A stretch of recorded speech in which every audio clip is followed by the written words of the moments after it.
আবাস যোজনা আবাস যোজনায় খুশির খবর। আবাস যোজনার প্রথম কিস্তির টাকা ডিসেম্বর মাসেই। হ্যাঁ, ঠিকই শুনেছেন, আবাস যোজনা প্রথম কিস্তির টাকা দেবে ডিসেম্বর মাসেই।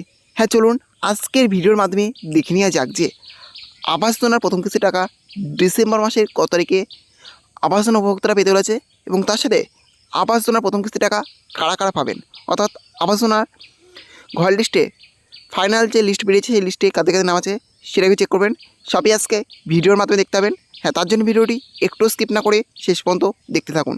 আর অবশ্যই আপনি চ্যানেলে নতুন হয়ে থাকেন তাহলে চ্যানেলটি সাবস্ক্রাইব করে পাশে থাকবেন। পশ্চিমবঙ্গ রাজ্য সরকার তার নিজস্ব কোষাগার থেকে অর্থ ব্যবহার করে আবাস যোজনার টাকা দেওয়ার মতো একটি গুরুত্বপূর্ণ সিদ্ধান্ত নিয়েছে। এমন পরিস্থিতিতে যারা যারা আবাসন প্রকল্পের জন্য আবেদন করেছেন তাদের জন্য বড় ঘোষণা। আবাস প্রকল্প নিয়ে বড় ঘোষণা। স্কিমের স্বাভাবিক নিয়মের অধীনে কেন্দ্রীয় সরকার তহবিলের 60% অবদান রাখার কথা, আর বাকি 40% রাজ্য সরকার কভার করে। তবে গত 2 বছর ধরে কেন্দ্রীয় সরকার আবাসন প্রকল্পের জন্য টাকা দেওয়া বন্ধ করে দিয়েছে। তাই রাজ্য সরকার প্রকল্পটি চালিয়ে যাওয়ার জন্য নিজস্ব তহবিল ব্যবহার করার সিদ্ধান্ত নিয়েছে। কথা ছিল ডিসেম্বর মাসের প্রথম কিস্তির টাকা ছাড়া হবে, আর যেহেতু ডিসেম্বর মাস আগত তাই রাজ্য এখন তার নিজস্ব সম্পদ থেকে আবাসন প্রকল্পের প্রথম কিস্তির জন্য তহবিলের প্রয়োজনীয়তা মেটাতে প্রস্তুতি নিচ্ছে। এদিকে রাজ্যের অর্থ বিভাগ ক্রমবর্ধমান আর্থিক বোঝা নিয়ে চিন্তিত, কারণ রাজ্যে তহবিল দিয়ে পুরো প্রকল্পটি কভার করা চ্যালেঞ্জিং হতে পারে। প্রথম কিস্তির অর্থ পরিশোধের জন্য পঞ্চায়েত মন্ত্রী প্রদীপ মজুমদার উল্লেখ করেছেন যে রাজ্যের 40% ভাগ ইতিমধ্যেই বর্তমান বাজেটে অন্তর্ভুক্ত করা হয়েছে। তিনি বলেন, প্রথম কিস্তির জন্য অধিদপ্তরের বাজেট থেকে টাকা দেওয়া যেতে পারে, প্রয়োজনে অতিরিক্ত অর্থ বরাদ্দ করা হবে। টাকা তাহলে ডিসেম্বর মাসে আসবে তো? কেন্দ্র সরকার এই আবাসন প্রকল্পের জন্য 2022 সালের নভেম্বরে 11 লক্ষ সুবিধাভোগীর তালিকা অনুমোদন করেছিল। প্রতিটি সুবিধাভোগী বাড়ি নির্মাণের জন্য 1.2 লাখ পাবেন। প্রকল্পের মোট ব্যয় অনুমান করা হয়েছে 13,200 কোটি 11 লাখ সুবিধাভোগীদের জন্য। এখানে কেন্দ্রীয় সরকারের 7,920 কোটি অর্থাৎ 60% অবদান রাখার কথা ছিল, আর রাজ্য সরকারের প্রত্যাশিত অবদান হলো 5,280 কোটি অর্থাৎ 40%।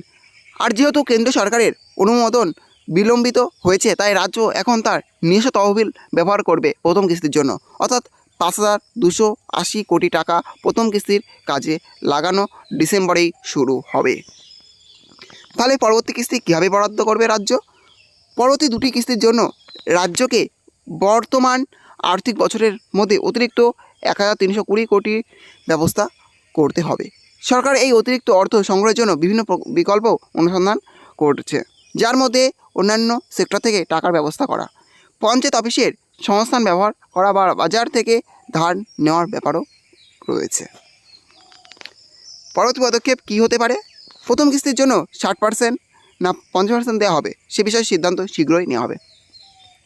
তাহলে বুঝতে পারছেন, প্রথম কিস্তির টাকা কিন্তু ডিসেম্বর মাসেই দেওয়া হচ্ছে। এখন পর্যন্ত অফিসিয়াল তারিখ ঘোষণা হয়নি, কিন্তু সেই টাকা ডিসেম্বর মাসেই সুবিধাভোগীরা পেয়ে যাবেন। এবার চলুন দেখে নেওয়া যাক 11 লাখ বাড়ি তৈরির জন্য নতুন যে লিস্ট রাজ্য সরকার দিয়েছে সেই নতুন লিস্টে কার কার নাম আছে, অর্থাৎ নতুন যে লিস্ট বার হয়েছে ফাইনাল লিস্ট, সেই লিস্টের মাধ্যমে কারা কারা টাকা পেতে চলেছেন প্রথম কিস্তির টাকা।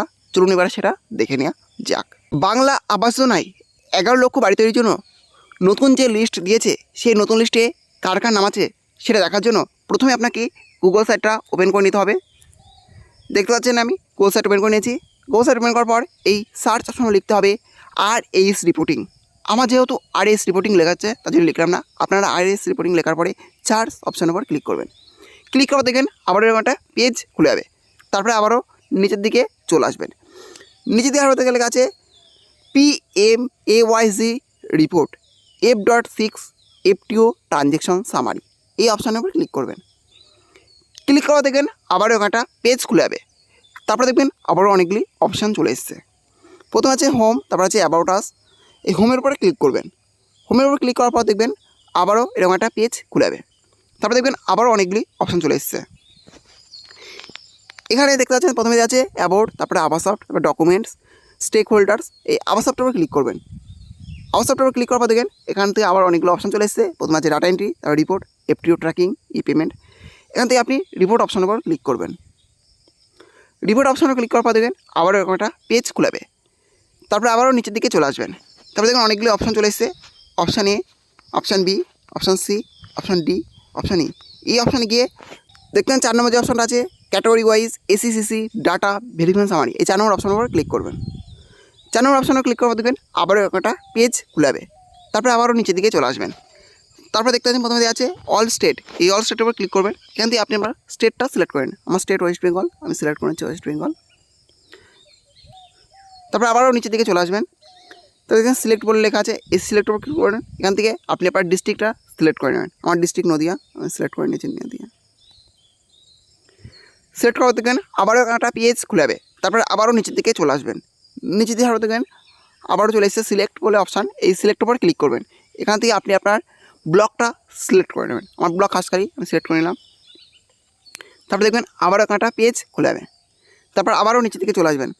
এখান থেকে আপনি আপনার পঞ্চায়েত বা জিপিটা সিলেক্ট করে নেবেন। আমি পঞ্চায়েত বা জিপিটা সিলেক্ট করে নিচ্ছি। আমার পঞ্চায়েত বা জিপি দক্ষিণপাড়া 1 সিলেক্ট করে নিলাম। তারপর দেখবেন আবারও একটা পেজ খুলাবে। তারপরে আবারও নিচের দিকে চলে আসবেন।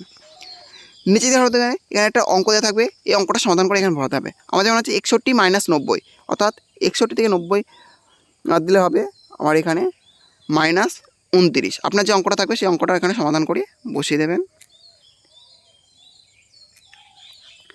তারপরে নিচে দেখতে পাচ্ছেন সাবমিট আছে, এই সাবমিট বাটনের উপর ক্লিক করতে হবে।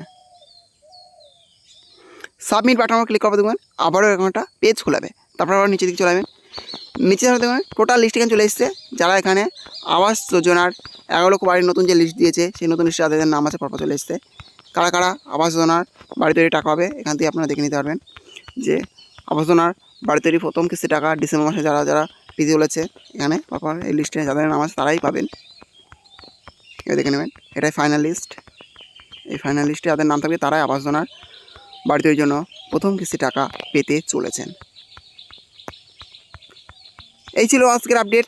ভিডিওটি ভালো লেগে থাকলে অবশ্যই লাইক, শেয়ার এবং কমেন্ট করবেন এবং এই ধরনের নতুন নতুন ভিডিও সবাইকে পাওয়ার জন্য চ্যানেলটা অবশ্যই সাবস্ক্রাইব করে রাখবেন।